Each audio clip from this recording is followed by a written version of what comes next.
मुश्किल से मैंने कुछ कहा था कि वो गुस्सा हो गया। देखिए, जब कभी भी आप कुछ यूँ कहना चाहते हैं कि यार ये चीज़ तो मैंने करी भी नहीं थी या फिर थोड़ा ही कुछ किया था और सामने वाला गुस्सा हो गया, नाराज हो अगला एक्शन जो है वो शुरू हो गया, गया। तो ऐसे में आप जो स्ट्रक्चर फॉलो करेंगे उसको हमने इन्वर्जन में एक बार फॉलो कर कवर कर लिया है, लेकिन एक बार फिर से अभी कवर कर लेते हैं एडवांस इंग्लिश स्ट्रक्चर नंबर 361 में।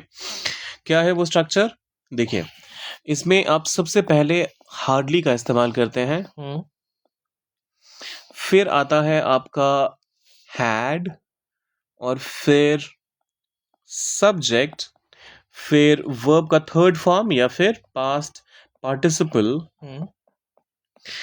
और इसके बाद आप ऑब्जेक्ट को डालते हैं। ठीक है। ये हमारा पहला क्लॉज हो गया। दूसरे क्लॉज में फिर आप क्या करते हैं? व्हेन का इस्तेमाल करते हैं, फिर लाते हैं सब्जेक्ट को, फिर पास्ट का ही वर्ब आएगा, ये ध्यान रखिएगा, और फिर object.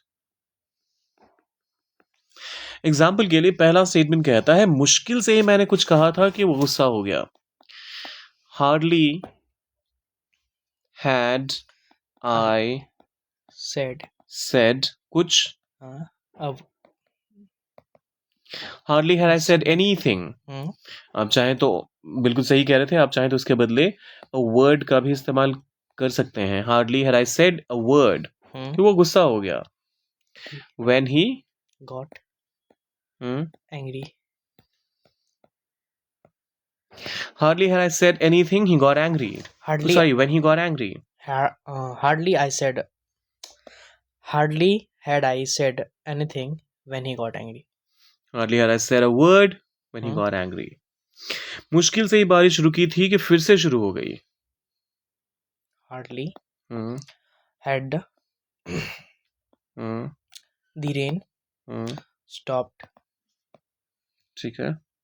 When it started again. चलिए, बेहद आसान है। Hardly had the rain stopped when it started again.